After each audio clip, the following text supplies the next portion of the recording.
All right, welcome to episode 10 of season 2 of the Jump in the Rail podcast from Champaign, Illinois. This is Mark Redman, and as usual, I'm joined by my tag team partner, who I took out of the stream here, the Italian stallion, Gary Vaselio. Gary, how's it going, buddy? Oh, it's going. Yeah, it sounds like you've had a day, but Uh, I I've had think a we all few have. weeks. Yeah, Yeah. just Well, mostly tired. yeah, I hear that we're kind of old, so uh, well, we hope everybody had a good holiday over the weekend. Let's see, Dwayne, as if on cue. What's up? What's up, Dwayne? And Dwayne, I saw you had some opinions because if you weren't aware, today is our second annual year in review episode of the Jump in the Rail podcast. Very exciting. I don't know, Gary. I know you're on pins and needles, but Yes, all of the pins and all of the needles. all the pins and all the needles. And so, full disclosure, we were planning on having our buddy Narj call in, join us. He will not be with us, but he did send me his list of all his choices for the topics for the year in review, which I promise. Last year, we made the mistake of having way too many subjects, so we went just about 3 hours on this episode. We will hopefully not be doing that this year. I cut the topics down because I don't No, think Gary, I don't think you'll make it 3 hours. You'll probably fall asleep. no, I'm gonna watch the clock. I Yeah. gotta be up at like 6 a.m. So Hey, I got to be up at 5, so I'm right there with you. See, my wife is getting ready to flee the domicile right behind me. Oh, just making fun of Oh, you. I'm sorry. I'm popping up on camera Oh, you're fine. again. All right. So first things first, Gary. There's this weekend we've had a few anniversaries that we could probably discuss a little bit. First and foremost, today is the 24th, and this makes me feel very old. The 24th anniversary of when Kevin Nash ended Goldberg's unbeaten streak, Starcade '98, with the help of Scott Hall and a stun gun. Do do you remember that one at all? I've seen the match maybe twice. I, you know what? I know I saw the match because I watched all the pay-per-views then, and I I just remember the stun gun part, and I remember not caring because at that point, like Goldberg had already lost his luster for me. So that was, I was like, but then, but in the same breath, I was like, that's the dumbest way I've ever seen the industry. I, I wanted somebody to do it because I was like, man, he doesn't do anything. Like the best match Goldberg ever had was against Diamond Dallas Page, and Now, I see, think I think Goldberg should have dropped the title then. I yeah, really do. if it I wasn't avoid not just because I'm a Page mark, but it was his best match. He knocked himself out anyway. If I were Page, I would have just pinned him. yeah, if it wasn't going to be Nash, Page would have been the guy to do it. I think. I disagree. I think his best match was with Perry Saturn. Oh It's, yeah, I forget what pay per view it was. It was really good, and nobody expected it because it was Saturn, and nobody really knew him outside of ECW because he was still really new with the company then. But I was never a Goldberg fan. I was a big Nash fan. He was always one of my favorites. But yeah, the finish with the taser always kind of really bothered me. Uh, but yeah, the match itself wasn't much to write home about either. From all I remember is the taser and the power bomb. So I'm with you on yeah. that one. John, thumbs up Goldberg. The big thumbs down. In studio in the living room. My brother Johnny Adequate. You remember him from our WrestleMania preview show last year? Was just hanging out. So every now and then I might prompt him for an opinion. It won't be for the new stuff. Uh, Old John doesn't watch the new stuff, but I can do match of the year. That's about it. all right. But so yeah, we're going over anniversaries. The first one was Goldberg and Nash, John. But the next one, maybe my favorite out of all of them, is on Monday. So yesterday was the 39th anniversary of the Iron Sheik beating Bob Backlund for the world title. a month before he transitioned over to Hogan. And Sheik needed to have a longer run. I think a month was a disservice to the Iron Sheik. Well, the Sheik's never forgot it. No. He's never forgot that. So He still No, talks I about mean, the only Hogan. well, it's always funny because like Sheik could still work when they decided to give Slaughter the belt, and like Sheik could still work, and Sheik was actually, closer to the enemy they were trying to portray, and they just had him as like a, was he General Adnan at that point or something? General Adnan, yeah, he was. Now Yeah. technically, he outranked Sergeant Slaughter, so he should have gotten the shot first. Yeah. I mean, I'm no expert, but I think General outranked Sergeant. Did you hear the story about who was originally supposed to be in that spot instead of Slaughter? No. It was supposed to be if you believe anything Bruce Pritchard tells you, which I know, grain of salt, it was supposed to be Sheik Tugboat. Like literally, Fred Ottman as a Sheik going into WrestleMania. Because it was right around the time he was going to switch they were going to turn him heel. But instead of making him the Typhoon, which was awesome, they were going to put him in a Sheik garb and make him Sheik Tugboat. Well, which we can all be thankful that didn't happen. I'm surprised they didn't just rehire One Man Gang or just make him do it. They made him do everything There were else. more ethnicities they could have put the gang through.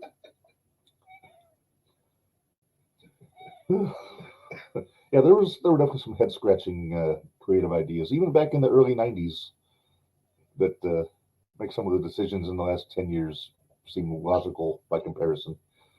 Yeah. Hello. Yep, my cat's bugging me. The kayfabe kitty, Noodles Redmond, is over here, and the other one, and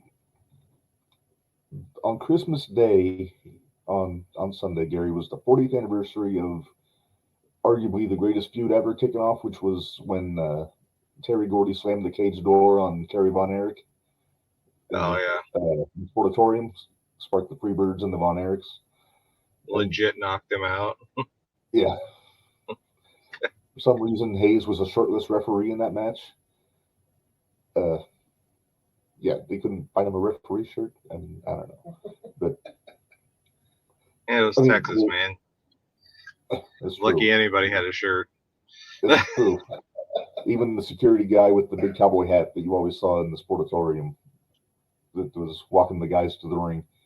But yeah, that was awesome because the Freebirds were baby faces going into that, and then just something clicked and Hayes knocked out Flair, tried to get Kerry to pin him. Kerry was the goody two shoes, and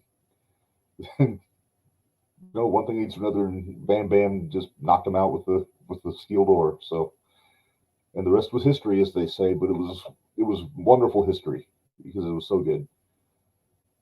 He gave us the country whipping match. If you remember that one, where they just had straps just beat the fuck out of each other. And Yeah, strap matches are always fun. When done because right, it's just pain, as Yeah. Clubber Lang would eloquently put it. Yes, verbatim. Pain. Yeah. Pain. All right.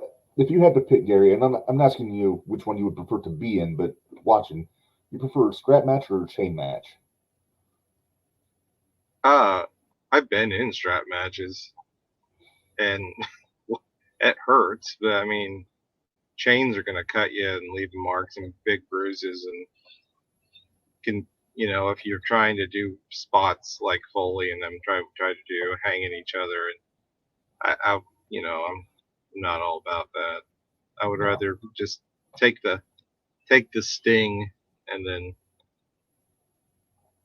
When you were in a strap match, did you have a shirt on at least? Yes. Oh. Always. That's smart. Dwayne put a comment in here, Gary, asking. That's my Goldberg streak. I just caught this. A little tardy. Sorry, Dwayne.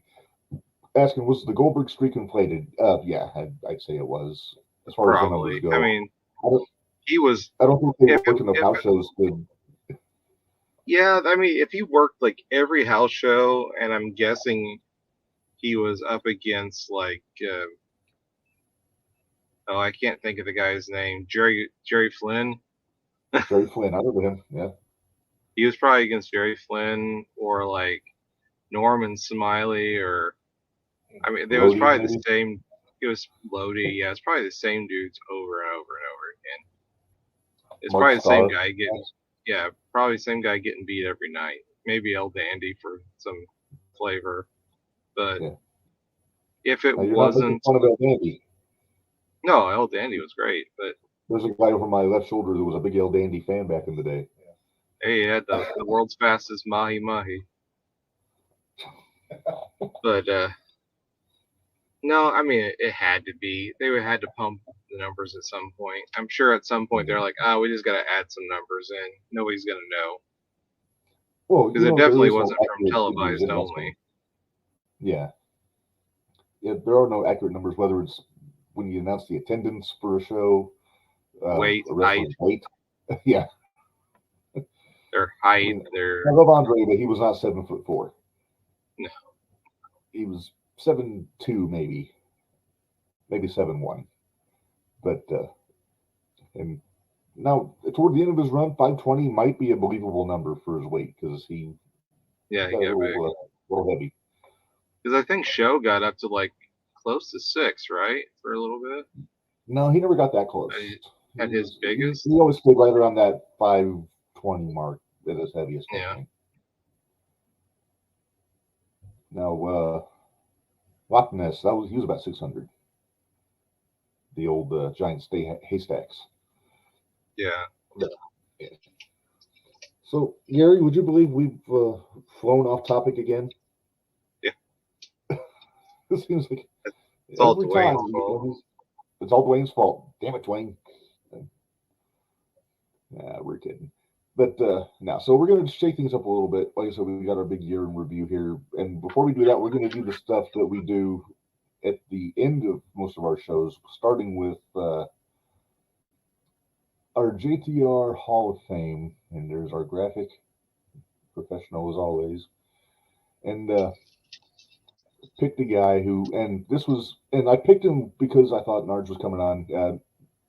It's all good anyway because this is the guy that Narge says is at the top of his list of people he wants to meet, and I'm right there with him. I had a chance to meet him about 15 years ago.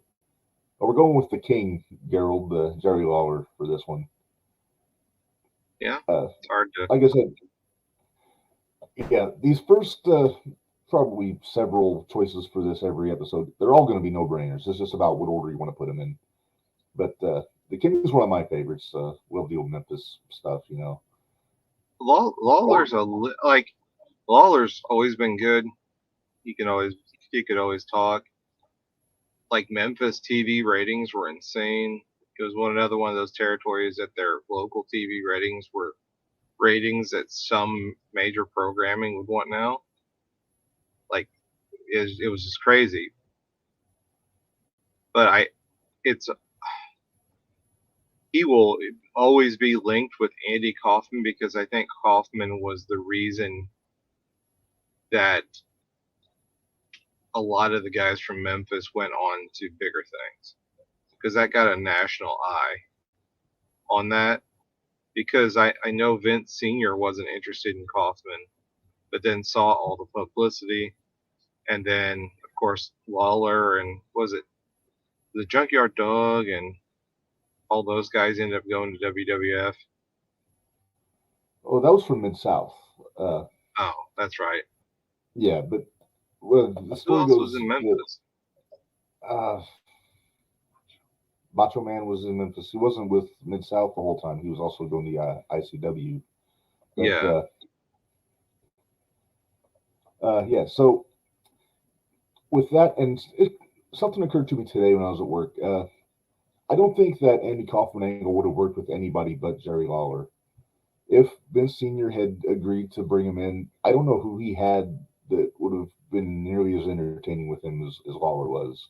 Because at the time, This is 82. I mean, you got Bob Backlund. Yeah. I'm sorry, Backlund and Kaufman. I mean, Coffin's promos would be gold on Backlund. Well, I mean, you look at it, and Jerry took such good care of a guy who didn't know anything. And he pile drove him, and he did all these matches and made him look like $1 million. Andy, of course, Andy used his own money for hospital stays. But Lawler, I mean, he until what, the last maybe 5 years, like he didn't break kayfabe. Like, he always talked about Andy. Why would I want to talk about him?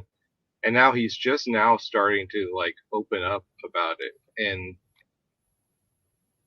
that's a special dude. That because there are a lot of guys would have jumped on the chance for the fame and the notoriety, and Lawler has just always been about the business and working and getting the job done. And he's a fantastic worker.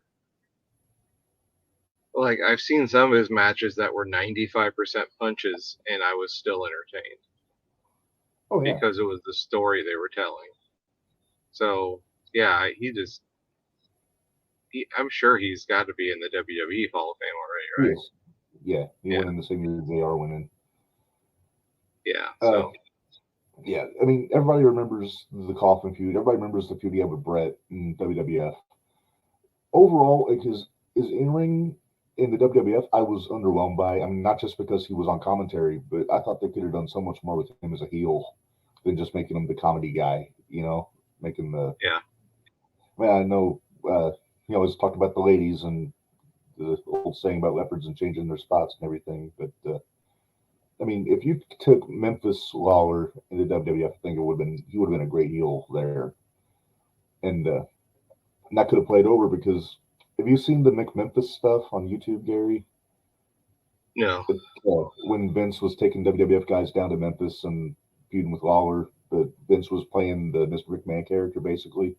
This is like in 1993, and he had Owen and Brett and Tatanka down there, and yeah.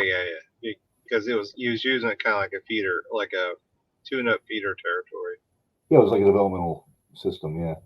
But one of the things they did was they had it, and my brother, he remembers this, there was the taping in, I want to say Boston, somewhere in a WWF show, where they filmed Vince interviewing Lawler on the podium. And it started off as being Lawler talking about Hitman, the heel Lawler, high pitch, all this stuff. In the middle of the promo, it pivoted to Memphis Lawler talking to heel Vince about the stuff going on in Memphis. And he turned it just on a dime. It was awesome. And if I can find the link, I'm going to put it on our Facebook page because it just showed how really effing good Jerry Lawler is at what he does. He died for the business, man. Literally. Yeah. For about 20 minutes. Well, I don't know how long it was, but yeah, it was scary. I didn't watch that episode when he had the heart attack. But yeah, I was like, oh, that's not good.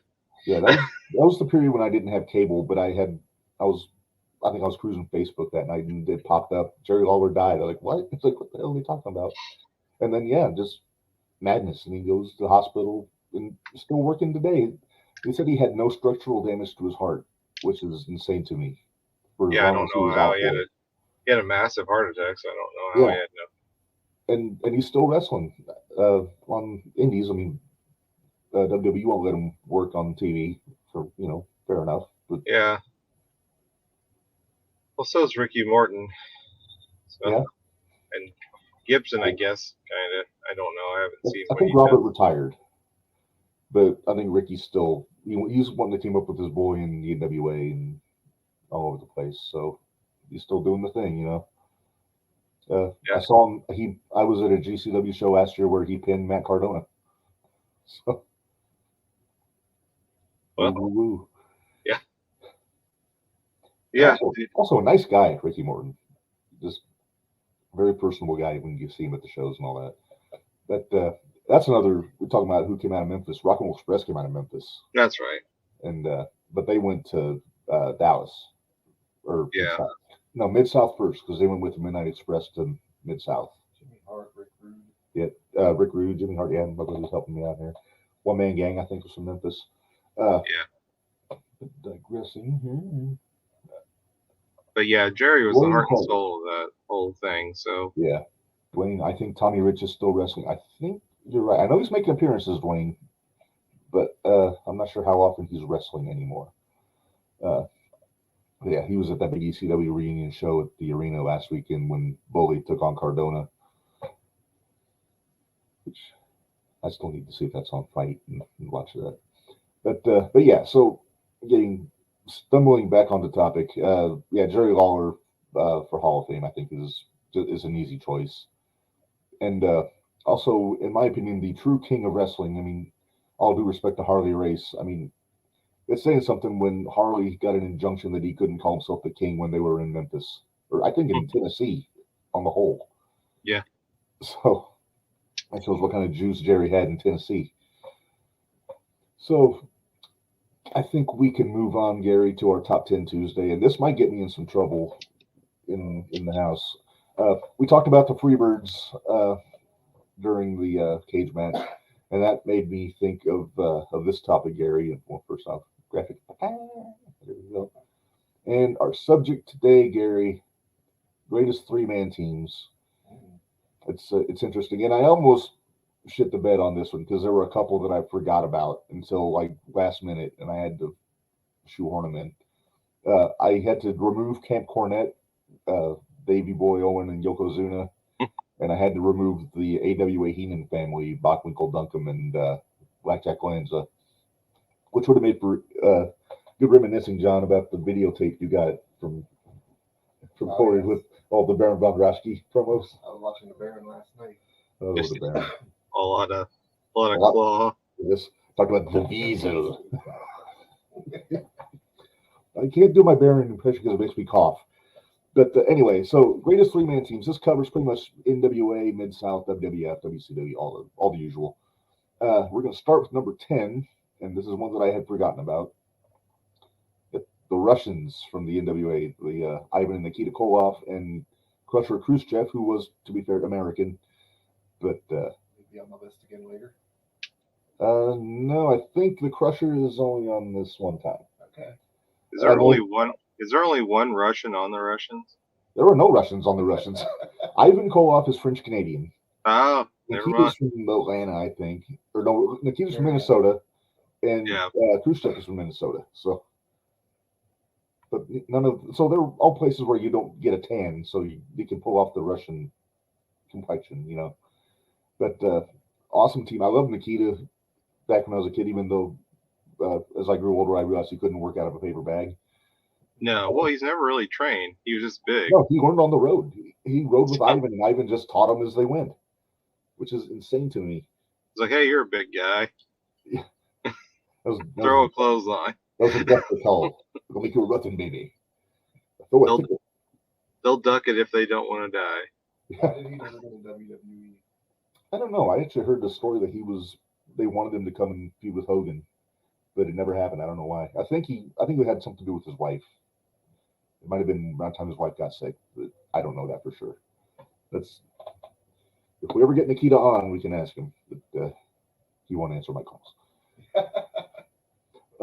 Dwayne, Dwayne, you're helping me out today. Wasn't Boris Zukov part of the Russians? He was not. He was part of the Russians in Mid-South with Nikolai Volkov and Skandar Akbar, I think, was the manager. And then he was, of course, with the Bolsheviks in WWF. But he was actually, in Mid-South, he got kicked out of the Russian group because it was revealed he wasn't Russian. His name was Jim Nelson.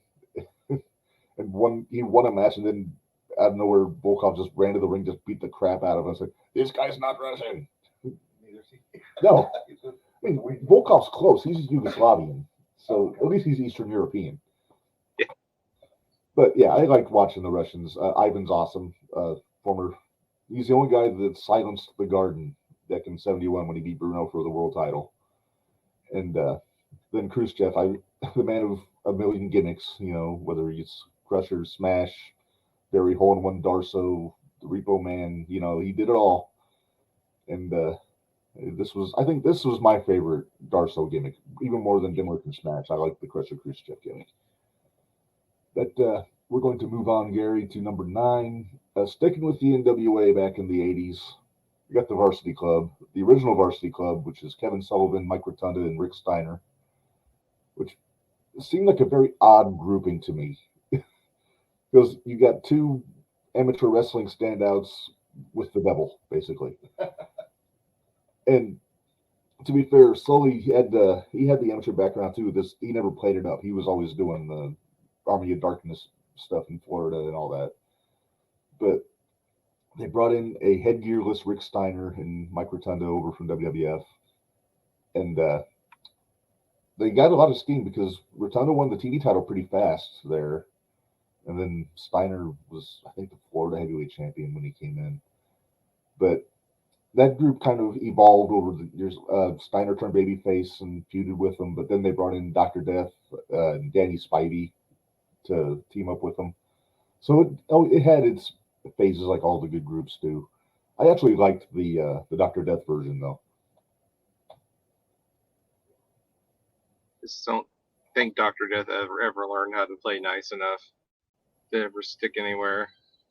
He's in Japan mostly, but I think he was where you didn't perfectly really have content to to be play in Japan. nice. Yeah. Oh yeah, if there was ever a foreign wrestler made to work in Japan, it was Dr. Death. Yeah. And Henry Hansen. Yeah. And you can throw Brody in that group too. Andre. John says Andre. Andre could work anywhere. Go check out his matches with Strong Kobayashi from the 70s. It's good stuff. Andre invented the tombstone. I don't know if you guys know that. He was the first guy to do the tombstone pile driver. Couldn't do it later on, but you know, it is what it is. So yeah, Varsity Club didn't have a long run. They were only around for a couple of years. So that's why they're kind of low on the list. But I thought they deserved to be on there. On number 8, we're going to pivot to a little bit west, Gary, to the Mid-South territory for one of my favorites. That's the Rat Pack. It's Ted DiBiase, Hacksaw Duggan. It wasn't Hacksaw Jim Duggan in Mid-South. He was Hacksaw Duggan and Matt Bourne, the future Doink the Clown. But this is back when he was just the old maniac. So Duggan and Bourne hate each other now. Oh yeah, they hated each other then. They did not get along. I've heard stories about fist fights in the locker room, and DiBiase just kind of washed his hands out. It's like it's just crazy. But that was when they were getting DiBiase over as the top heel in the company. So they put him with the group. They turned Duggan. No, I'm sorry, I was wrong. Duggan was a heel the whole time, but he just was with Skandar Akbar before he put on the old gorilla suit and double-crossed the JYD. Which, out of context, sounds like an insane sentence to say. But, yeah, it was loser leaves tag team match. DiBiase and Bourne against Duggan and I think it was Mr. Olympia. And there was a guy in a gorilla suit hanging out with the kids in the audience, in the crowd during the match. And at the end of it, the referee got distracted, and the guy in the gorilla suit runs in and hits JYD with a big tackle, and DiBiase got the pin, and JYD got to go work in North Carolina for a couple months. Because that's how they did it, Gary. If you needed to go to another territory, they made you leave town for 90 days or 60 days or whatever it was. Yeah. Wiggly. Or he'd put a mask on and be stagger leave for a bit. Yeah. Which goes back to our last episode, which was the bad disguises. Stagger Lee was was really a doozy. Just because, I mean, come on, you know it was him. Oh, Gary disappeared. John, opinions of the Rat Pack? Yeah, I mean that Mid-South territory was hot. DiBiase, I was watching some of his Mid-South stuff a few weeks ago. Mm-hmm. He was just incredible. Yeah. You can kind of see him evolve almost into the $1 Million Man before he went to WWE. Did you see the match he had with Flair when he got busted open? No. It was when it was a babyface turn. It was him against Flair for the world title. But Dick Murdoch had tried to get get DiBiase give him the title shot because he was his mentor. DiBiase said no, so Murdoch brain busted him on the floor and busted him up. This is before the match even started. So they cut, and this is the whole episode of the show. They took one to the back. Bill Watts is cutting a promo about how tough DiBiase is because he wants to keep going. I think maybe I have seen this. And then he comes out and has I want to say 20-minute match with Flair while still bleeding. And it was a pretty significant wound, too. And finally, he, well, you know. Yeah, he didn't really care about blood loss so much back in the day. No. Hepatitis, what's that? It's like you go to Abdullah's rib restaurant. Don't use the forks. Bring your own. Yeah. But no, I'm a big DiBiase guy. I got to meet him last year. Great guy. I have an autographed 2x4 by Hacksaw State somewhere. of Mississippi may disagree with you about that. What's that? Oh yeah. Yeah, this is very true. Oh, he was nice to me. So that's all I can go by. So yeah, Rat Pack number 8 here. So we're gonna move on to number 7. We got the Superpowers. Well, what I consider the Superpowers, the originals, Dusty Rhodes and the Road Warriors. I think a better name would have been the Dusty Road Warriors. But Yeah. I guess this is why I'm not a booker.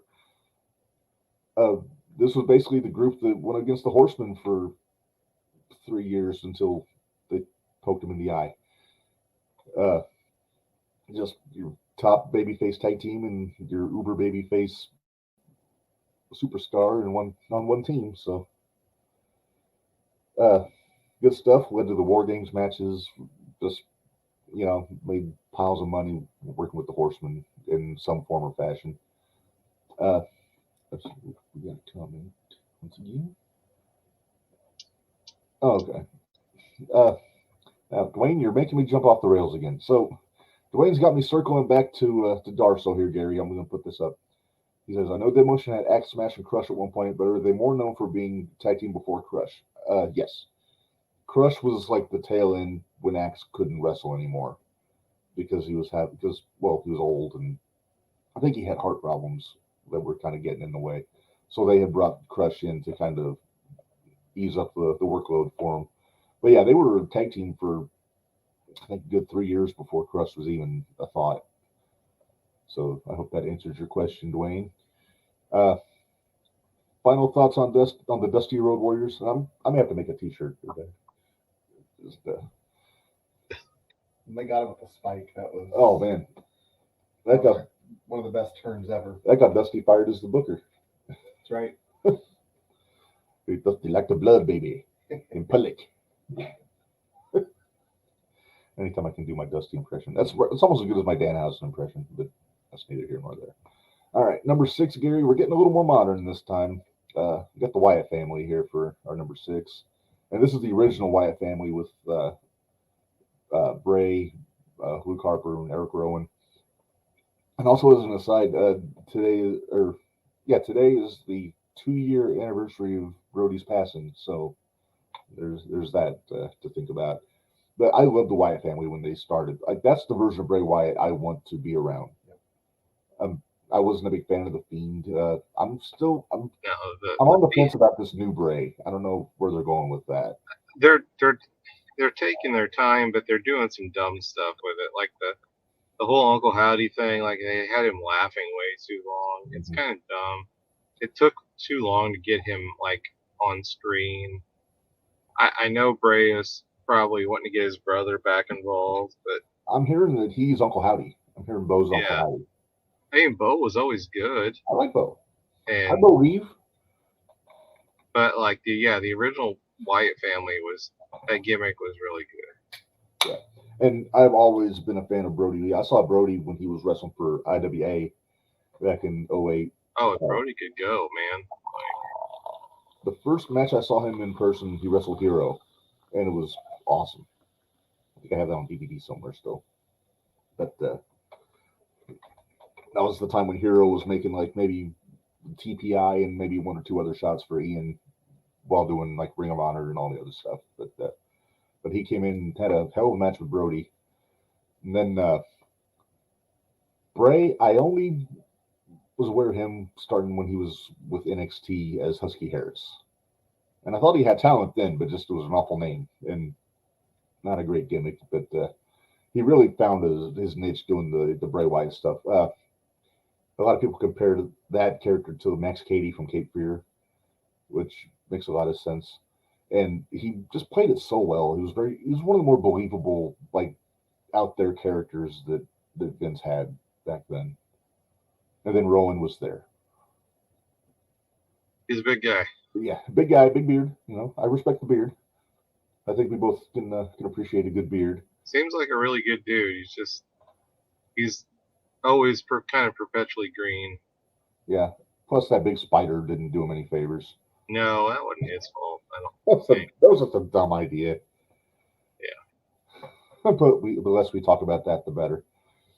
All right. So Bray and the boys are number 6. Number 5, and this got me a little heat with Narge when I told him what I was doing today. Because he suggested the original NWO, Hogan, Hall, and Nash. My take on that is they were only a trio for about 2 months. Yeah. Before they start bringing more people in. So they didn't make the list. But as far as the NWO goes, I did include the original Wolfpack, which was Hall, Nash, and Waltman. Because they seemed like a subunit of the NWO before the Red and Black from '98. Because these guys were holding down the main events when Hogan was making Three Ninjas hiding in a mega mountain and Santa with muscles, whatever other goofy ass movies he was doing. And Waltman held his own. He did a hell of a job in that spot for being for lack of a better term, a cruiserweight.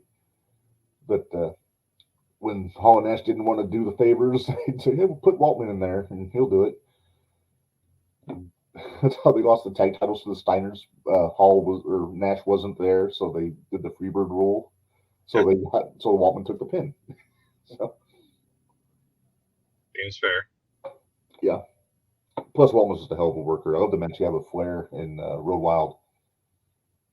But and then the Outsiders speak for themselves. They're probably my favorite, but except for the Steiners, they're my favorite WCW tag team, the Hall and Nash. So, not a big fan of their run in WWE when they brought back the NWO. I thought it was just unnecessary. Anytime they did the NWO and WWE was horrible. What did you think of NWO 2000? Brett, the Outsiders, and Jarrett. I didn't really remember it until you said something about it. Yeah. I think they got Steiner in there at the end, but it went over like a fart in church, I think. Yeah. And that's not knocking any of the individual guys because I think they're all great. But all right, number 5. No, shit. Number 4. I had these in order, but then I had to change one, and they went to the bottom of the list. Number 4, Gary, sticking with the new stuff. A lot of people probably think they should be higher on the list. I got the New Day. Oh, come on. I'm getting. Yeah, they should probably be higher on the list.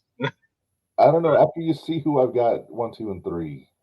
I mean, granted, you got 2 guys that held the WWE Championship. I never did get the box of Bootios, but now they had the second longest tag team title reign of all time. So. Yeah, 12-time something tag team champs. But and I'm a fan of all those guys. I love Big E. He's one of my favorites. He's the one of the inspirations for the Hoss Fights Draw Money T-shirt that we have at ProWrestlingTees.com. I just think I would have thought to put the big sweaty men slapping meat. Big sweaty men slapping meat. I found I don't know on YouTube, and Xavier's losing his mind. Yeah. I don't know what happened to their podcasts. They just keep having reruns. I know Big E got hurt, but I know he could sit and talk. So I don't know if they're planning on doing more. But it was a really fun podcast. Yeah. They have a really good. It had a really good flow to it, and you could tell how much they actually enjoyed each other's company. Oh yeah. I think my favorite episode is the one where they went through the list of the names that were pitched to them. Yeah. This long list is they're all bad. I mean, there's not a good one in the bunch, but I think my favorite was the Amen. Well, the New Day's not a good name. They just That's the made it best work. thing they had. I think they actually pitched that one. Like they saw this list of names and like, look, well, the song was called New Day. Yeah. So why don't we just call ourselves the New Day? And that works. So good on them. All right. So the New Day number 4. Dwayne, by the way, he commented. He said 4 is about right for the New Day. So thank you, Dwayne, for backing me up on that one. This better be good. All right. Number 3 is probably my favorite 3-man group, and it's ECW, which we love our ECW, Gary. Yeah. Got the triple threat. Yeah. The version I went with, and there were several. The original was Douglas, Malenko, and Benoit, but my favorite is the one from like 97, 98 with Douglas, Bigelow, and Candido. Douglas, still my favorite ECW wrestler of all time. He was everything that you wouldn't expect the ECW champion to be, except for the language. Yeah. Not a hardcore guy, just a wrestler's wrestler, And then Candido is about the same. He's one of my favorites, just great technical wrestler. And then Bam Bam is, he's Bam Bam. He's awesome. Yeah. So I put that on there. Douglas was the world champion. I think Bigelow held the TV title for a bit. Candido was a tag champ. So they all held gold at one point or another during the triple threat run. So I think that I thought that warranted getting them put on here. And also Douglas, really nice guy. I met him at the Squared Circle last year, and I swear he didn't have to. He talked to me for a good 10 minutes about the November tour, remember 97. Yeah. That was my fault, though. I brought it up.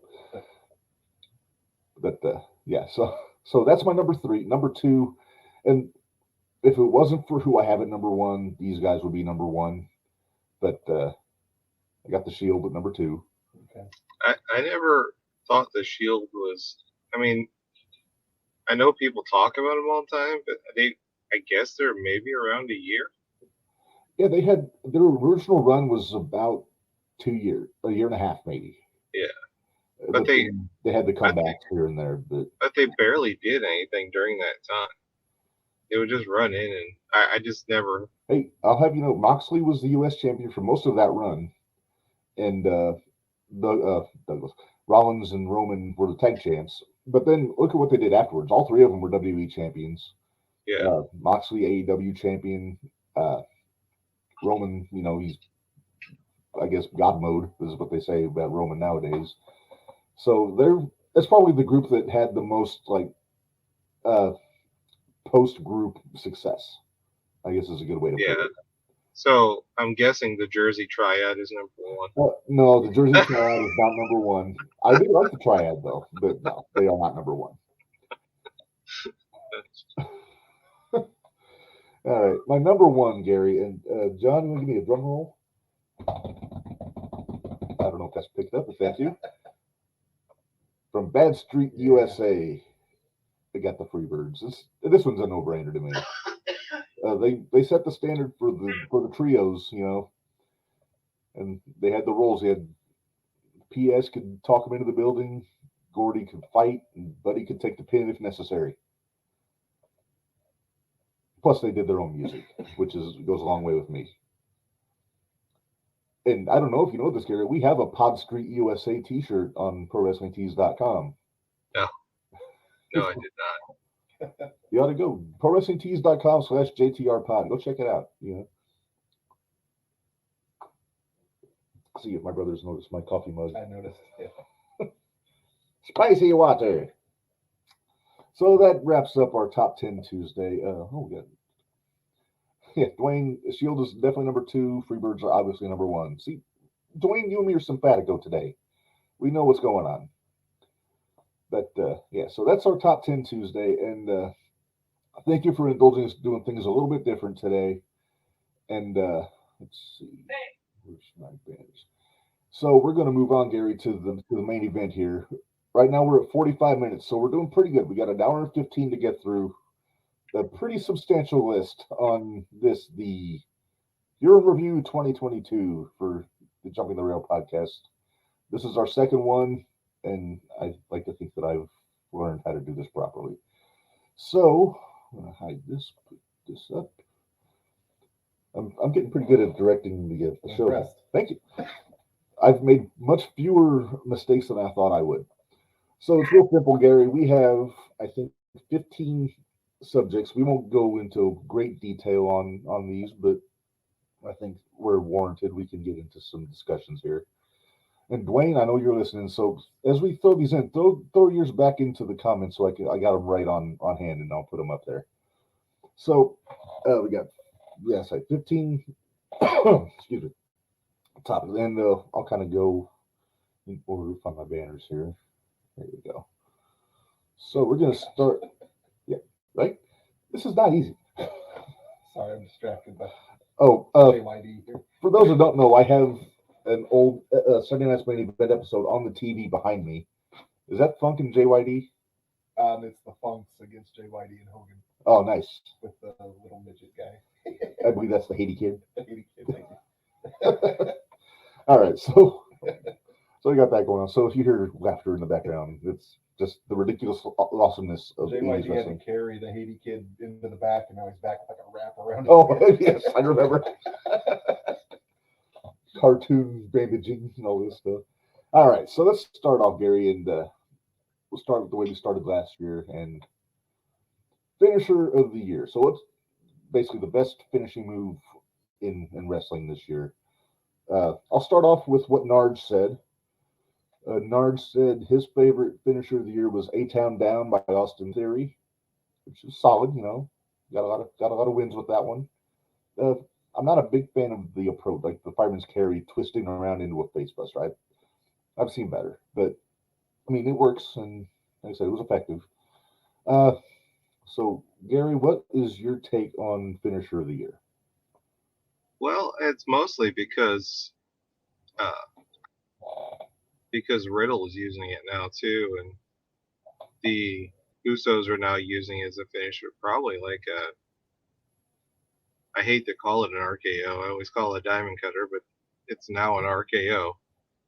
I mean, Moxley's just throwing it in the middle of matches now, which Right. annoys the absolute crap out of me. But Plus, I know you're a fan of the lethal injection. oh yeah, I see you grimace every time I bring that move up. It'll always Yeah, be ace critical to me, but I know It- where you're going yeah. with this. You're going with the cutter. yeah. I mean, it's still probably the most versatile finisher. You hit it from anywhere. If Yeah. you set it up, as your finish, and that's what's going to put somebody. I mean, it's still really good. I can't think of. I'm so tired of kicks, super kicks, mafia kicks, any kind of kicks. I just don't want to ever see another kick again. Like all I see is kicks. So like I want something that has a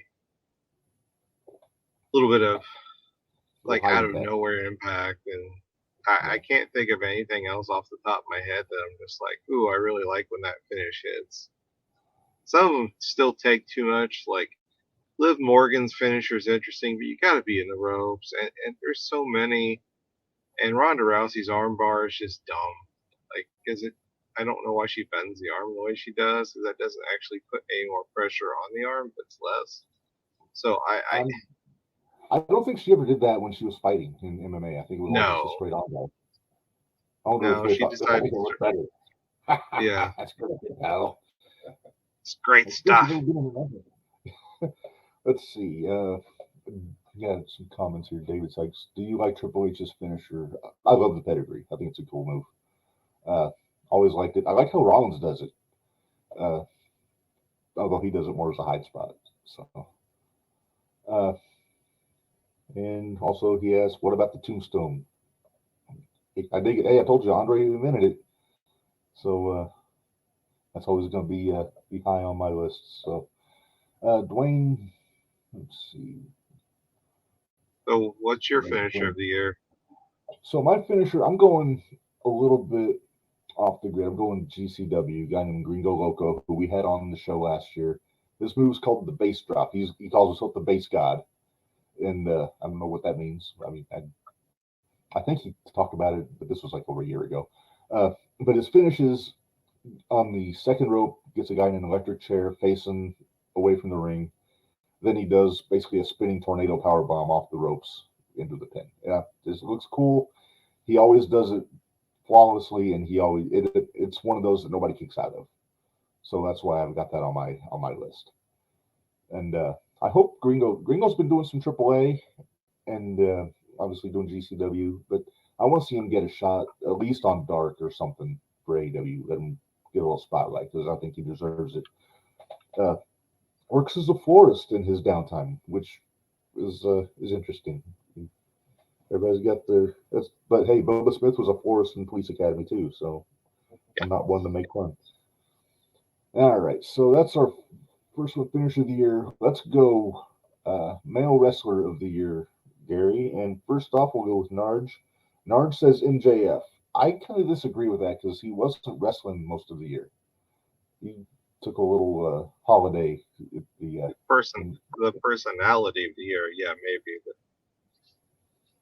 yeah, mine is. I was thinking about it, and it was to me because I am just. It's probably actually Roman Reigns, but I'm so tired of the bloodline that I'm not going to say Roman Reigns. So I'm going to say Jon Moxley. Okay. Because Moxley has done everything that's been requested of him. His characters came a long way. He went to rehab, came out, stayed sober, has been working like an absolute beast in the ring. And whether or not you believe the whole CM Punk thing or not, that he missed vacate, whatever it is. But him and Punk had great matches. Moxley always goes out. He's getting to the point where it's getting silly how much he bleeds. He needs to take some time to let some of that scar tissue heal. Maybe. Yeah, he's on a fast track to King Curtis IKO levels of scar tissue. Yeah. So, but I mean, his mic work has gotten a ton better. His character work has gotten a ton better. He's carried that company on his back. There's nobody else. Like I would have said Punk if he wouldn't have got hurt so much. I'm pretty sure that's what happened this time too. I think he did get hurt, and they knew he had to be out, so he's out. And you can't keep getting hurt.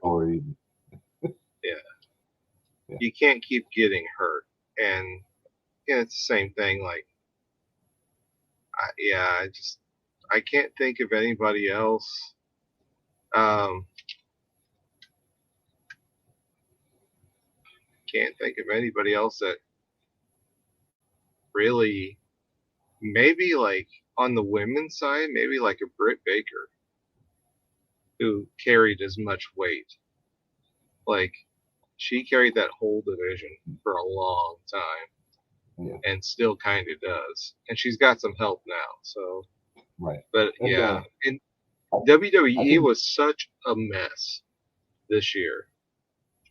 It was an absolute wreck because this was a wood chipper for Roman Reigns. And I can't care any less about him or Brock Lesnar. And that's all I saw all year. Like, I just don't care. So, if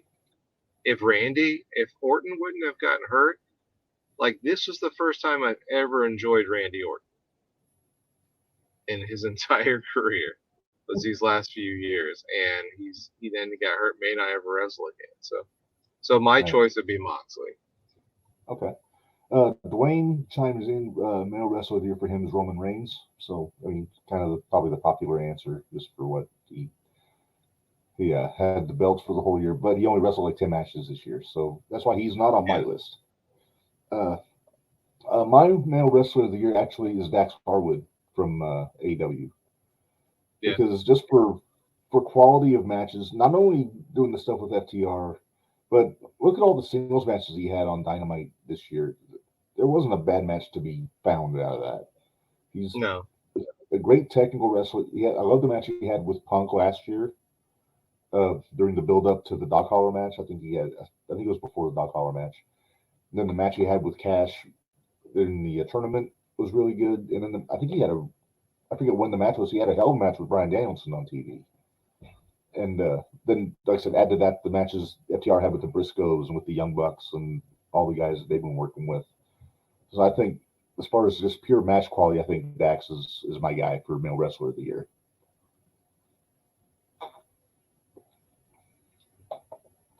Plus, he has a glorious mustache. And he's got a podcast now. He took Regal's podcast over. Yeah. FTR with Dax Harwood. I forget what the FTR stands for the podcast, but I'm going to be checking that out. I think it drops on Thursday. So go check that out when you can. Let's move on to Female Wrestler of the Year. Here's our graphic. Let's see what Narge said first. We'll start with Female Wrestler of the Year, Toni Storm. I don't know. I like Toni, but I don't have her that high in high esteem for her work this year. She was the interim women's champion, but she still managed to be treated like an afterthought. It seems like in AEW. Yeah. Maybe I don't know. Tell me if I'm wrong. They have a bad issue with treating women coming in hot as afterthoughts. Well, they have a bad issue with anybody coming in hot to eight. And I kind of get it. You want to get them their push so people pop for them and want to see them. And then he puts them on dark. And to Tony Khan's credit, and people don't notice it as much, but like the people who are winning titles now are the people who have been there the longest. Like Danielson. I mean, Danielson may be on TV, but he's not winning major titles. Like you got like Hangman Page in Major Angles, Jungle Boy's in Major Angles, Sammy Guevara's in Major Angles, Jericho's in Major Angles, guys who have been there. And the guys who have gotten there after that, like in the women, he's kind of, while they're still winning, he's putting them on dark, and he's kind of circulating them in. But now you see your champion is Jamie Hayter. And she's definitely been there a while. And she put her time in, and she's over. I'm a big fan, yeah.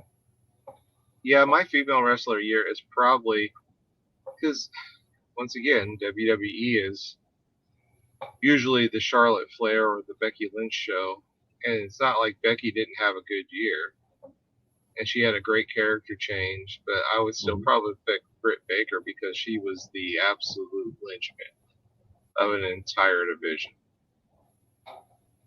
So that's who I'd pick. Okay, I'm a big fan of Britt. She's awesome. Never been a bad storyline. It's like you said, she carried that division on her back from day one. But I do have my own, and it's kind of an obvious choice. And I think Dwayne actually agreed with me. Let me check his comments. Yeah, so Dwayne and I have the same one, and that is Bianca Belair. Just for the year she had, she basically been working nonstop the whole year. No days off. You know, she had a great match with Becky in Mania when she won the belt, and she's been kind of dealing with the logjam of mediocre opposition, making them look good, which says a lot for somebody as new as she is. But I don't think there's a lot to. I still think they dropped the ball not having Becky cut her hair, or Bayley. One of those two should have cut the ponytail off in the build-up to one of their matches, or at least part of it. You don't have to do the whole thing. Part of it. Yeah. But, and I think that's what I thought they were going to do when they had Bianca cut Becky's hair. I thought they were actually going to do it, but they didn't. So, but no, Bianca's my. I would have put extensions in it slowly, and then just cut off the extensions. so it actually was longer than right. original. Yeah, but yeah. So Bianca's my pick. So we're going to move on to the next one. Newcomer of the year. And this one, Narge chimes in. And even though he technically started in December, his pick is Hook from AEW. Taz's boy, you know. And I'm big on Hook. He's awesome for being as young as he is and as new to the business as he is. But Dwayne, I want to see if Dwayne had a comment here because he's commenting all over the place right now. I see nothing for newcomer of the year from Dwayne, so he'll probably pop in here before too long. Gary, who's your newcomer of the year? I was having a hard time with this one because it doesn't seem like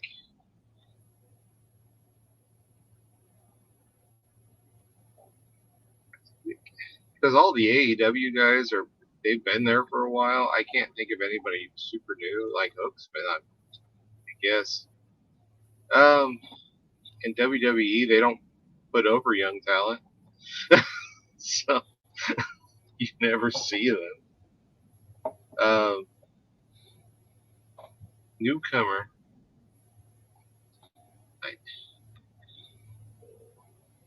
I don't know, to be honest. Like maybe if you're considering who's the guy from Top Flight? Oh, Dante Martin. Yeah, he had like when his brother was out, he really came a long way.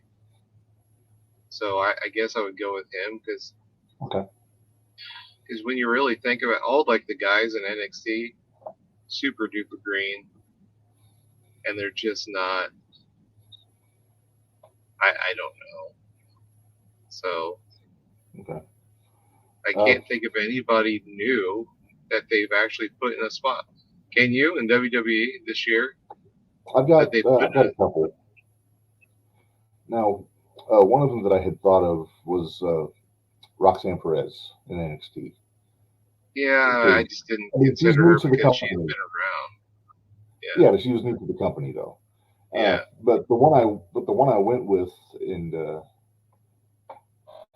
Dwayne says newcomer Austin Theory. He's not really a newcomer. He was around the last couple of years, but I do like Austin Theory though. So thank you, Dwayne. But the one I'm going with, and I know how much you love the Bloodline, Gary. I'm going Solo Sikoa on this one. Just he's really got a handle on his character. And I said he's young, but he's got that. But no pun intended. He's got that bloodline behind him. So he's grown up in the business. So, and he just has that Samoan ass kicker, just down to a science right now. And he's doing Umaga's thumb now. Yeah, so that's cool. Oh, I can't think of his name. Why can't I think of his name? I like him a lot.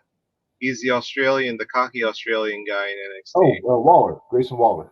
Oh, I'll pick him. Yeah, he's got a lot of. He did Bret Hart's Goldberg move last week.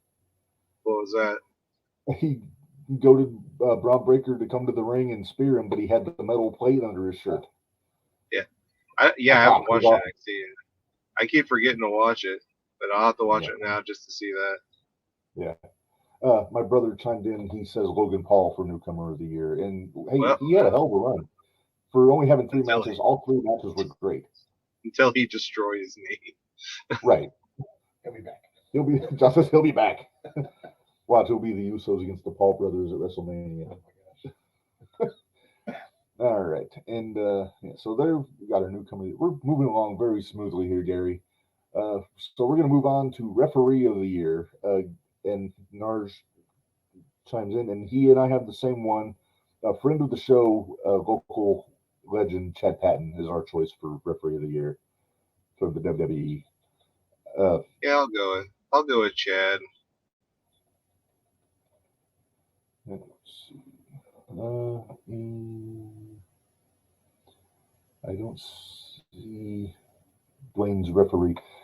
I say the same thing. I picked Chad last year too. The best thing you can say about a referee is that you don't notice the referee in a match, which is why Aubrey Edwards did not get the nod for referee of the year this year. Yeah. But yeah, Chad, he's awesome. He's low key. He gets in there when he has to, but he usually he stays out of the way and lets the guys tell the story, And he's done it for years. As long as he's been there, he's been one of the best referees in the company. So that's why he got my vote, and I'm inclined to think Narj would agree with me on that one. Yeah. Although I've seen there's a couple pretty good referees in 0-1 since I've been going and checking them out. But that's something for a different podcast of a different name. Let's see. So we're gonna move on. Oh, hang on. See, and Dwayne picked Aubrey Edwards. Come on, Dwayne. Is it because she's a lady? She's a lady. Ooh. I could do the Kabathier bit at the end if my cup's empty. That'd be my sign off. Uh, so let's move on, Gary. We're already 105 for our time right now. So if we want to get under 2 hours, we gotta get cooking. Play-by-play announcer of the year, and start with Narge. Narge has Michael Cole for play-by-play of the year, and I agree with him. Cole's- I've never been a fan of Michael Cole for pretty much as long as he's been in the WWE. But it seems like the shackles are off with Cole now. Yeah, can- post Vince, he's He much can better. himself more. Yeah. Post Vince, he's much better. Probably Cole. I mean, Excalibur isn't too bad, really. He's No, he's maybe a alright. little verbose. Yeah, the Maybe he the talks a sexual little too tension with much. Regal was off-putting. Oh, I thought it was hilarious. No, it was awesome. But it's just like, and Dwayne also says Michael Cole, so thank you, Dwayne. But yeah, I like Excalibur. He's one of those guys. He kind of walks. Like he was a color guy at first when they had JR doing Dynamite, but he's kind of transitioned to the play-by-play spot when they brought Taz in. He feels kind of like Mike Tenay to me. Yeah, it's Like a guy little- who he knows all the names for all the moves. He kind of keeps things very in the pocket, and because Taz and all those guys then he lets them pepper all their stuff in there. thick. Yeah, he's definitely. You can tell he watched ECW, Joey Styles. But no, he's good. But I got to give him out to Michael Cole and also Tom Hannafin in Impact, the former Tom Phillips from NXT. He's from what I've seen of Impact, he's done a hell of a job over there since they brought him in. Yeah, I don't. Yeah, Probably their best guy to announced help. teams actually. I like him him in. and Revolt, the former Aiden English, is his color guy. Yeah, actually, he's really good too. Yeah, Hannafin way better than Josh Matthews. I was not a fan of Josh Matthews, especially when he tried to do the Michael Cole heel turn a few years ago and get himself over. It just seemed weird. You just wanted to slap him. Dwayne says, "Whatever happened to Mike Tenay?" Well, first off, you misspelled Tenay, but that's all right. I think he's just retired. I think he's just living in Vegas, just doing his own thing now. I don't think he was. Yeah, he wasn't a young dude when he was doing Nitro. So No, I think he's like a expert on sports gambling in Vegas. Like he does like blogs and interviews and radio shows and things like that. So he's probably doing pretty well for himself. So where there is a play-by-play of the year, Gary, we have to go color announcer of the year. And this one, Narge actually said Excalibur. He said he would have gone with McAfee, but he was gone for half the year because of football. So, yeah, I mean, I'd still probably say McAfee just because he was. I know a lot of people don't like him, but I thought he brought a lot of excitement and energy and genuine fandom. And then he could cut a promo, and then he can wrestle. And he was consistent. Like he wasn't like he may have been gone, but I don't know who else to pick. Like, I mean, Taz is always there, but color wise, Dwayne picked Taz, by the way, just so you know. Yeah. And I like Taz. I'm going with Corey Graves on this one for one simple reason. He had to deal with switching partners like 3 times this year because it started with Jimmy Smith, and then I think they had what's the kid's name, Adnan Burke at one point. Then now he's got Kevin Patrick, and he does a really good job of keeping the show moving because all the guys they put him with are new to it. Like Jimmy Smith has done commentary, but he did MMA, he did boxing, so he didn't know the rhythm of doing pro wrestling. So they've leaned on Corey to kind of steer the ship, even though he's not calling it the play-by-play. He's just adding the analysis. but he does a really good job. I've always liked his work, even when he was in NXT. And he can get a little bit goofy now, too, since there's no Vince in his ear. Didn't he name himself after Maynard originally? Sterling James Keenan was his name. But, yeah, so issues, complaints, comments on that one there, Gerald? No. He's not the best color guy in the business for nothing, folks. No, that's fine. I don't. Anytime I can get a good Bobby Uecker quote in, it's great. All right, so the less said the better, I guess, for Gary on color announcer of the year. Let's move on. I said mine. Oh yeah, you said. Yeah. No, like Corey Graves he's always solid. So yeah. I thought he was going to come back to work at some point. Everybody was saying he was, but he never did. So I don't know what happened with that. I think he's cleared, but he's too valuable on commentary to move him, I think. So, all right. So let's move on to weekly show of the year. No big surprise. Narge said Dynamite. I disagree with that myself. Let's see. Dwayne's call on this one. Weekly show. Give me a weekly show of the year, Dwayne, if you're listening to this. What is your pick, Gary? Oh man, like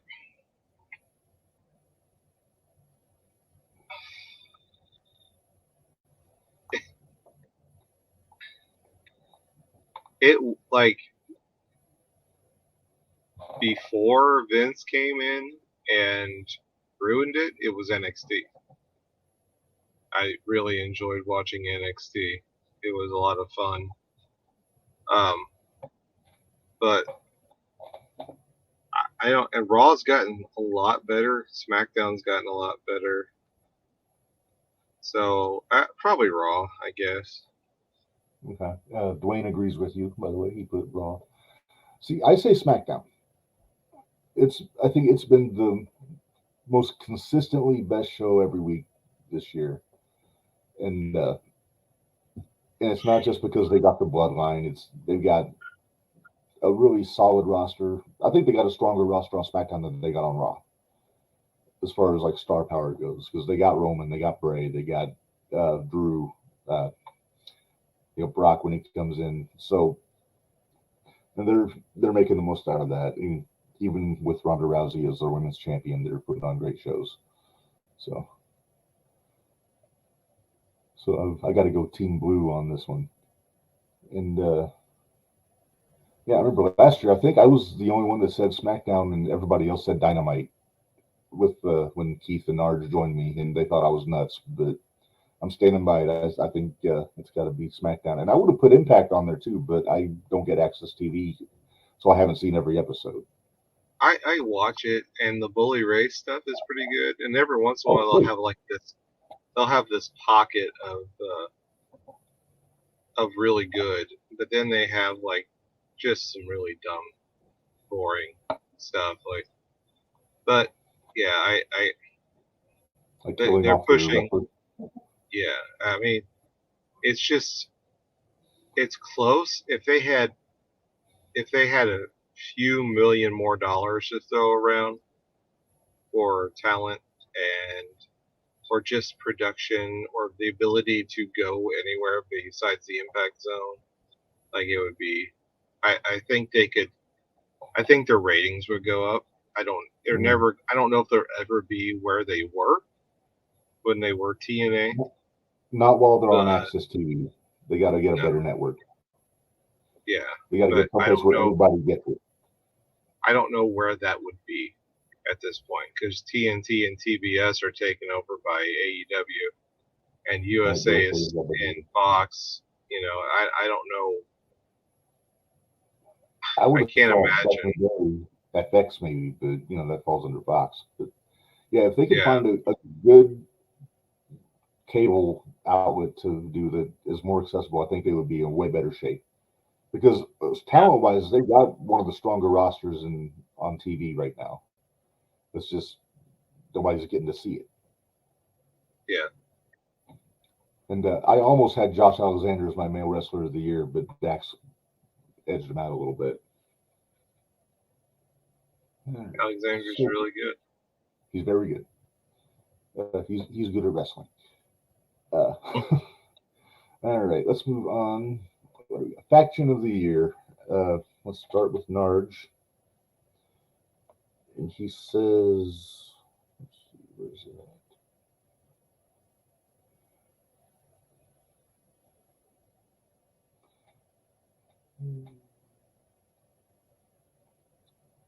Looks like he's got the bloodline for faction of the year.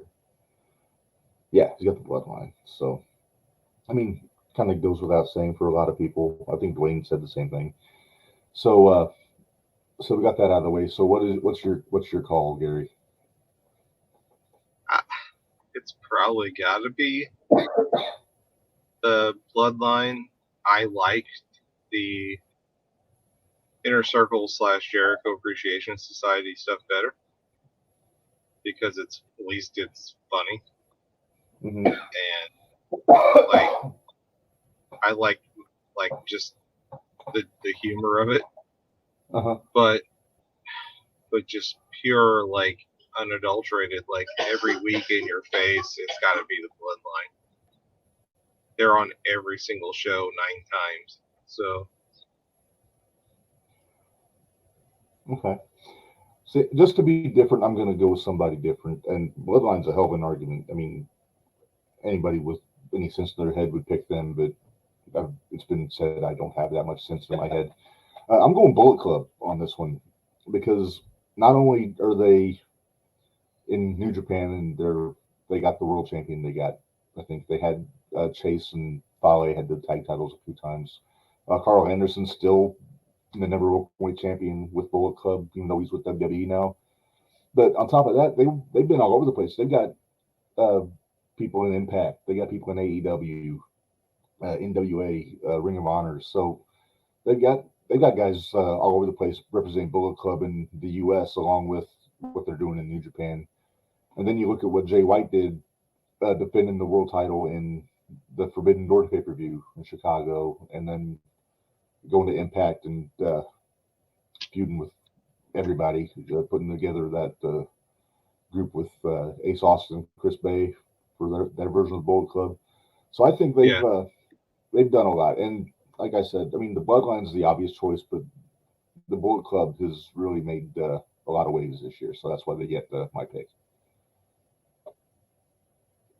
Plus, they have a cool T-shirt.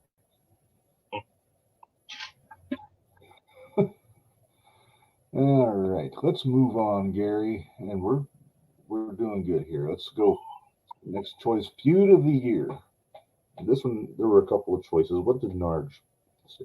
Narge says, "Boy, Narge is really high on the Bloodline. He's Bloodline versus WWE, which I'm guessing means it's like the War Games and all the people that feud, like RK Bro, Owens, all that stuff. Which I get. It's Mine would be Punk MJF, okay. just because the payoffs for that, like the lead up to that, those last few matches was really good, and mostly because like Punk did his job, he elevated Max. Mm-hmm. Like Max was already good, but Punk came in and was like, okay, like I'm gonna. It wasn't getting him over. It was elevating him. Like it was, and it worked. I mean, it's a shame that Punk got hurt because I'm sure the next thing he was gonna do was drop the title to Max, and that would have meant more. But got hurt. That's what happens. But that whole feud, and it was a slower played feud, and it kind of went, and then it went away, and then came back. So yeah, I'd pick that one. Okay, I can get behind that. That was a good feud. The one I went with, and they only had 3 matches spaced out over the whole year, but I went FTR and the Briscoes. Starting in April when FTR beat Briscoes for the Ring of Honor titles, and they had that dog collar match, the final battle. But then in the middle of it, they had a 2 out of 3 falls match. I think it was Death Before Dishonor, the pay-per-view, and all 3 of them were great. I think each match went like 40 minutes. But yeah, it's you know me, I'm a big fan of tag team wrestling, Gary, and those are probably my 2 favorite tag teams in the business right now. Yeah. I've always been a Briscoes fan. I love the Revival when they were in NXT, and now the stuff they're doing in AEW. And the thing I like about what they're doing in AEW is Tony's letting the guys work singles on top of doing the tag stuff, because it's like the old saying is like you can't have a great tag team without 2 great singles wrestlers, and they're getting to show that on AEW. But yeah, I'd pick that. I wish they would have gotten some time on Dynamite for the Briscoes to get to come in, but you know, circumstances are what they are, so I'm not going to complain too much about that. But yeah, so that's my pick is FTR and the Briscoes. Dwayne chimes in, feud Moxley versus Page. That's kind of a new one, Dwayne. That just started like a month ago. So I mean, I'm all for it because I like both those guys, and I want to see what happens there. But that might be a little early to go with them for feud of the year. But to each their own, as the old saying goes. Tag team of the year. It's kind of going hand in hand with what I was just saying. Let's see what Nard's put here for tag team. He's got FTR, and I agree. As good as the Usos was, it's got to be FTR. Yeah. No, Usos aren't even in the top 5. The way they're working now. Anti-bloodline, though. Well, I mean, it's just their work's not as sharp as it used to be. When they were sharp, yeah, they were top 3, but they're just not like they're. I know why. They've been working like almost nonstop for 2 years. Give them some time off, let them heal up. But yeah, it's FTR, and they got the belts to prove it. They have the storylines. They've bounced around. They can cut promos. They gotten over on their own. They don't need a faction behind them. Great music, great gimmicks. Oh, awesome music! I love the music. Yeah. So yeah, FTR. And I liked them with Tully originally, but they've proven that they don't need a mouthpiece to get over. Yeah. By the way, Dwayne did pick the Usos for tag team of the year, so that's neither here nor there. Thank you, Dwayne. But yeah, I mean, there was not a day in 2022 that the FTR guys did not have at least one title belt around their waist. I think they're going on 2 years with that AAA tag titles, and then they held the Ring of Honor titles from April till like 3 weeks ago. Won the IWGP titles in August, so yeah, they're going to Wrestle Kingdom in January to defend those titles, so it's gonna be cool to see. But yeah, so FTR, it's kind of for a lot of people, it's a 1 and 1A between them and the Usos. I think it's a 1 and 1A between FTR and the Briscoes, and then the Usos number 3. But that's just my take on it. But I think we'll move on to, we're getting into the final 4, Gary, for our subject. So we're doing really good. We're at an hour and a half, so we're already kicking last year's time in the ass. So we're going to go heel of the year. I love this category. Let's start with Narge. Heel of the year, Roman Reigns. But my problem with that is people are cheering Roman Reigns. He's getting over doing the whole we the ones business and acknowledging all that stuff. I mean, when he wants to be, he can be a hell of a heel, but it's yeah, he's getting cheered a little too much for my taste. Yeah, like Roman was a heel, and I guess he technically still is, but yeah, people are just started doing, buying into the gimmick. So,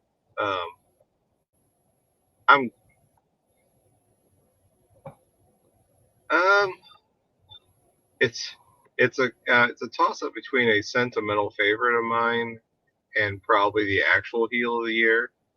but it would be like a real toss-up with me between Christian Cage and MJF. Because Christian's heel work was just out of this world. Like, he got so much heat, and he just delivered it perfectly. He did his job perfectly. He baited people. He switched. He never apologized for anything. It wasn't like cheap. He just was going after like the jugular all the time. And MJF's just your classic like Roddy Piper heel, which is so difficult to see now. And he's always that. So it's, but yeah, like that would be my 1A, 1B, I guess, for that. Okay, I'm going to go Christian. He's doing the best work of the last 10 years since he was on TNA. It's like you said, don't taking shots at Jungle Boy's dad and his family in general. I was scratching my head when they first did the thing where Luchasaurus like turned heel, then turned back.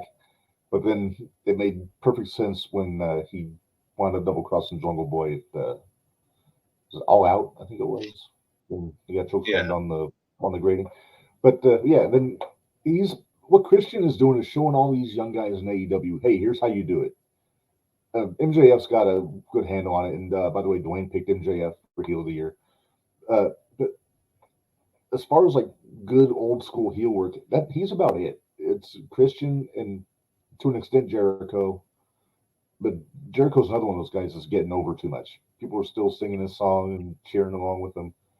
But yeah, I'm with you. For mine, it was a cross-up between Christian, MJF, and Matt Cardona this year.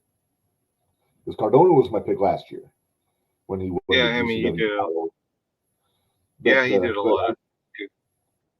Yeah, and he did it across multiple promotions. He was doing Impact and GCW and the NWA and all this. But yeah, in the end, I got to go Christian on this one. Just because I love heat. You know, he doesn't, and it's not the cheap heat like he used to get with the 5-second pose in WWF, you know? Yeah. Which was still entertaining, but this is a very different kind of heel that we're looking at. Well, with that, like, man, if they could have, I know there was injuries, but it's so dumb. If they would have let the Judgment Day angle play out the way it should have played out, I might have picked Edge. Yeah. His heel work was really good at the time. Like, it was convincing. He didn't waver. But yeah, I'd probably pick Christian, with a close second being MJF. Yeah, I'd agree with that. So where there is a good heel, Gerald, we have to have a good baby face. So let's go baby face of the year here. And Dwayne, I don't think you have put your baby face of the year yet. So go ahead and throw that up there for me. And starting off as usual with Narge. Let's see. He says John Moxley. Okay. Solid choice. Basically, he's been the top babyface in AEW since the start of AEW. So makes a lot of sense. He was their champion for a while. And I like Moxley. I don't know where they're going now that there's no Blackpool Combat Club. Is he going to go back to being a loner? Kind of hope he does. Well, he's still doing stuff with it. He's still doing tag matches and stuff with them. The Regal's just gone. They're still. Right. I think they're still a unit. Yeah. So now there's the Combat Club because there's no Blackpool in the Blackpool Combat Club now. Yeah. Oh, Regal. Faces. So Narge goes Moxley. What's your pick, Gary? I mean, it's hard to pick a face in WWE because they've just all been run through a grinder. Like, none of them have had like a super long run. Like, you have Drew McIntyre, but like he's just kind of been made a generic face. He spent most of the year feuding with or wrestling with Sheamus. Not really done much. I don't know. Like, Bryan kind of came in as a heel. He kind of went back and forth a lot. So I'm gonna pick one, and it'll be my hot take. and it's going to be CM Punk, not for the work he did, but for the simple fact that he may have actually punched Kenny Omega in the mouth. Gary Vasilio, Jim Cornette's favorite podcaster. You heard it here. If he and Ace Steel actually, which I don't think they did, to this day, you can't convince me because I think it's all work. But Oh, yeah. You said it he for and me. Ace, You think it's work. if he and Ace Steel bit and or fought off like the Elite, then he will be my face of the year every year because those guys annoy the crap out of me. Oh, I'm I not think saying Cornette- they're not saying they're bad at their jobs. I just they're bad at the kind of wrestling that I actually enjoy. Yes. Like when I first started watching Omega, it was kind of like the first time I saw Lucha. It was a lot of fun, but then like when you watch enough Lucha, you're like, okay, like eventually you're gonna have to stop spinning around, right? and you come back to it, and you're like, oh, okay, this is fun again. Like, but Omega's been so like shoved down. Like Omega and the Bucks have been shoved down everybody's throats for like the last 3 years. They're on every time. They're on every show. They've had all of the titles. Not saying Kenny wasn't a good champion. I thought he was actually a good champion. But I just every match ends up being the same match. Lots of knee strikes. So if Punk just said, hey, this is dumb, and he punched him in the mouth, just for the simple fact that he may have. I'm going with Punk for my babyface of the year. Okay. All right. So Dwayne chimed in, Gary. He said Jungle Boy, Jack Perry for babyface of the year, and I It's not a almost bad went with choice. Jungle Boy. I almost went with Jungle Boy because he has been a gung ho babyface, and you know the fans just love him. They love to sing his song. You know. Plus, I love the fact he uses that song for his music because I hadn't heard that song in like 25 years before he started Yeah. using it. Tarzan Boy by Baltimore, if you remember that one. I'm getting confused looks from my brother, which I'll play it for you after this. All right. Now, I went a different way because you were talking about how there's no baby faces in WWE. You were leaving out a niche part of the WWE product, my friend. And my choice for babyface of the year is actually Roxanne Perez in NXT. Yeah. Number one, she's over. She has been getting a heck of a run. She just, we all know what happened with Mandy Rose. Roxanne won the NXT Women's title a couple weeks ago. She won the tag titles, won the Dusty Cup, or not the Dusty Cup, the whatever the top prospect race to the top turn, whatever it was called, to get her a title shot. And she's just super popular with the fans. She had a pretty good year. She started the year as the Ring of Honor Women's Champion. She defended the title in Impact. Then I think she may have worked at Dark for AW. So she worked for everybody this year before she got signed by WWE. And she's only 21, 22 years old. She's just a kid. She started training when she was 14 and training with Booker T. So, but yeah, they've done a really good job telling her story and getting her over, and she's putting the work in. So she's my pick for babyface of the year. Not a bad choice. Thank you. All right. So here we go. Okay, so we got everybody chimed in there. 2 left, Gary. We're doing good. I'm proud of us for probably going to get this in under 2 hours. Oh, wow, look at that. I know, right? All right, so moving on from babyface of the year, now just in general, wrestler of the year. Just across the board, who was the best wrestler this year for you? Well, first off, let's get an Arja State while I'm thinking about it. He says Roman Reigns for wrestler of the year. He's kind of on the nose a little bit this year. Takes a lot of Bloodline, a lot of AEW, which is expected of Buddy Narge, but that's all right. To me, well, I mean, like once again, he's not wrong but Roman is more of a moves of doom guy than Cena now. Like that dude just does. He punches and he punches some more and then he spears. That's about it. Occasional He Samoan may do drop. yeah, he'll do that Samoan drop. Every Samoan is legally required to do a Samoan drop in their matches. Yeah, I understand that. Like I just talked about flippy do guys annoying me, but guys who do absolutely nothing every match also annoy me. Like there's a balance you have to strike, and Right. so I'm man, like I'm it would like actual worker wrestler. Is that kind of what we're talking about here? Just overall, the in-ring promo, general performance, that kind of thing. I think honestly, it is a pretty even heat with Jericho and Danielson Okay.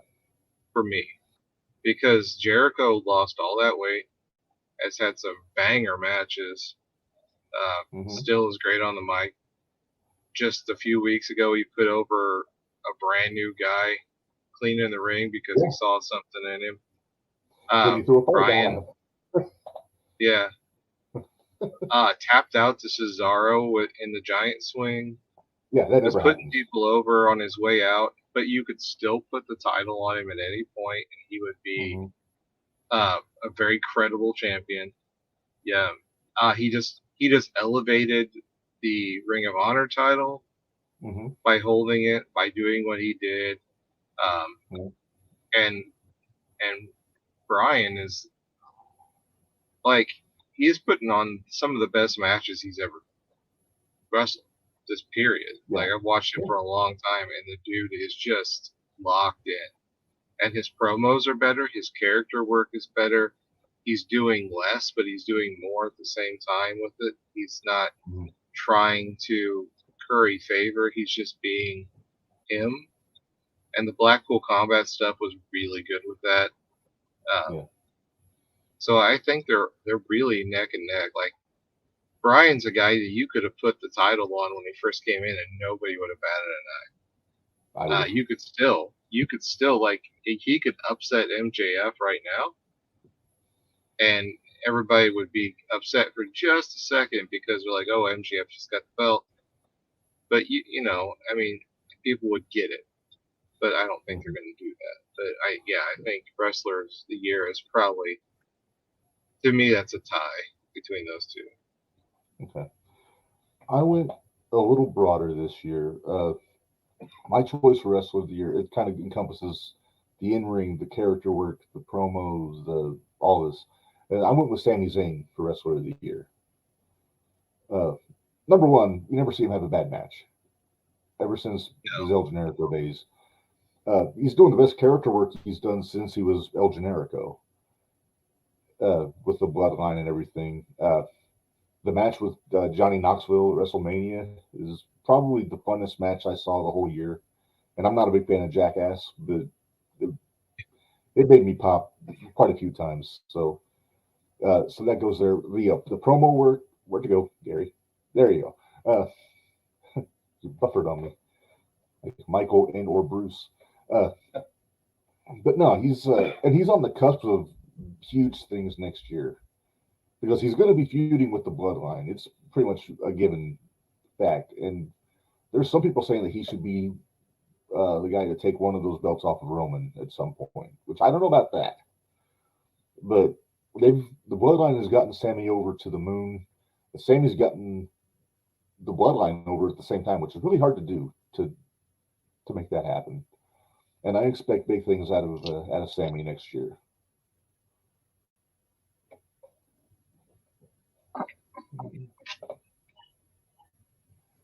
And okay, I found it. What's that, Gary? I guess I'm just thinking like honorable mentions probably to me would go to like Kevin Owens, and just for the width and breadth of his year, he went from being a heel, calling out Stone Cold Steve Austin, feuding with Seth Rollins, having Stone Cold's probably last match, maybe last match, but having a really good match with him. That's awesome. Keeping him safe, and then having like doing his 100% best get over that stupid Elias Ezekiel. brother Ezekiel thing. He was the best part of that because he was so earnest about it. Oh yeah. And his work recently was just like his intensity and his promo work and his in-ring work with the Bloodline. He's way over. Like, if it wasn't for his mid-year where they just tried to bury him again, I would probably have picked him. But he's coming on strong at the end of the year. You know, about a week ago, I was watching some Ring of Honor from 2014, 2015. It was KO's like tail end of his run there. So I saw a couple of his matches, Silas Young and Nakamura. And I'm seeing a lot of similarities between that Kevin Steen with KO now, as going into this last SmackDown, where he's going to be teaming up with Cena against Roman and Sammy. And then I think he's got a title shot at the Rumble, if I'm not mistaken. So yeah, he would have been a strong choice. But yeah, it's like you said, that middle of the year, he was kind of in limbo, working with Ezekiel and being paired up with the Alpha Academy and all that stuff. So, but there's one thing you can't say about Kevin Owens is he doesn't try to get everything he does over. No, he doesn't care. No, if it gets over or not, he's just gonna do it. Yeah. I don't know if you heard, they finally announced who they were supposed to reveal to be the guy that threw the pie in his face at that food fight on 4th of July a few years ago. It was supposed to be Vince. Nobody. Oh, that's good shit, pal. Good. But Vince is trying to get a different kind of pie in the face these days. So yeah, he's trying to bring down the entire WWE by coming back. Yeah. All right, Gary, we got one more if you got the time. Okay. It's the big one. Match of the year. So first off, we'll get Narja's take here. He's got the it's in from last December. Wait, maybe he needs to be more specific with this. He says FTR Briscoes at ROH in December. That could be this one from 2 weeks ago. I'm going to assume it was that one. I'm going to assume he's talking about the double dog collar match, which I don't know if you saw. I only saw like a fan cam YouTube video of it because I wasn't home to buy the pay-per-view. But when I saw it was just fantastic. Good old school dog collar. You got the color. You get there's actually psychology in the dog collar match, which is unheard of. And yeah, and I guess you could say the right team won. The Briscoes got the belts back, and FTR can, I guess, focus more on AEW stuff. But it went almost 45 minutes, I want to say. Yeah. And it's, I think the FTR and the Briscoes could be this generation's Midnight Express and Rock and Roll Express. I mean, different character, obviously, but as far as like a good tag team rivalry goes, I think that could be it. So, Gary, that is Narja's choice. Let me see if Dwayne has added his choice for match of the year. What's your pick while I'm looking? Man, there's one I just saw, and makes me wish that Io Sky was still in Japan. But it was Kari Sane versus Mayu Itonami. Is that the one for the title? Yeah, it was insanely good. It was just really super hard hitting. They sold, like at the end of the match, they could barely like get up, and they weren't just like bouncing around and just chopping up. I really enjoyed like the Austin comeback just because it was Austin, you know. Mm-hmm. And it wasn't like the best match ever, but like I'm probably gonna say because of the entrances and the build up and the match itself was actually pretty good. Punk versus MJF dog collar. I really like that Punk brought back the ROH entrance with the AFI Yeah, and the the gear. Punk. I'm and don't get me wrong. I think I'm not the world's biggest Punk is the greatest wrestler in the world fan. I think he's always been super solid, but that match was well put together, well thought out, well Yeah. timed. Um, the blood wasn't excessive. The violence wasn't like they used the violence in a strategic way. Uh, the end with Wardlow in the ring and helped move his storyline along. It finished their storyline out. So yeah, I thought that was Yeah, they didn't bleed a whole lot, but Punk had the white gear on, so that made it look like it was more. So, that's the rule. If the guy wears white trunks to the ring for some sort of an extreme match like that, he's going to bleed a lot. Yeah. Or it's going to look like it.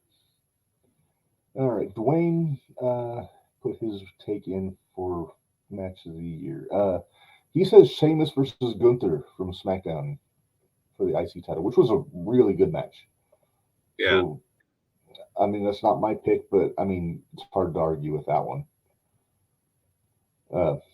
But you know me, I love a good. It's like the t-shirt says, I love a good house fight, and those guys beat the crap out of each other for about 25, 30 minutes. And then it led to that six-man in Wales with Imperium and the Brawling Brutes, which I hate the name of that group, but I love the group. Where it was just same deal. It was like a half hour just beating the piss out of each other. So yeah, I like that call, Dwayne. That's a good call. I'm gonna turn it over to my brother here, John. What is your match of the year? The one match I went out of my way to watch was at SummerSlam, Reigns and Lesnar. Yes. That was so much fun. It's a Central Illinois podcast, so who among us hasn't done irresponsible things with tractors before? And then that was like Triple H's first pay-per-view, right? Yeah. So it was kind of the changing of the guard and got everybody fired up. It was just a lot of fun. Yeah. That's my favorite. And I like Lesnar, and I know a lot of people don't. I also liked when Theory tried to cash in, but he just got beat up. Right. That's a good call. I love that. Plus, it's like you said. I mean, who doesn't want to do crazy things with a tractor? Yes.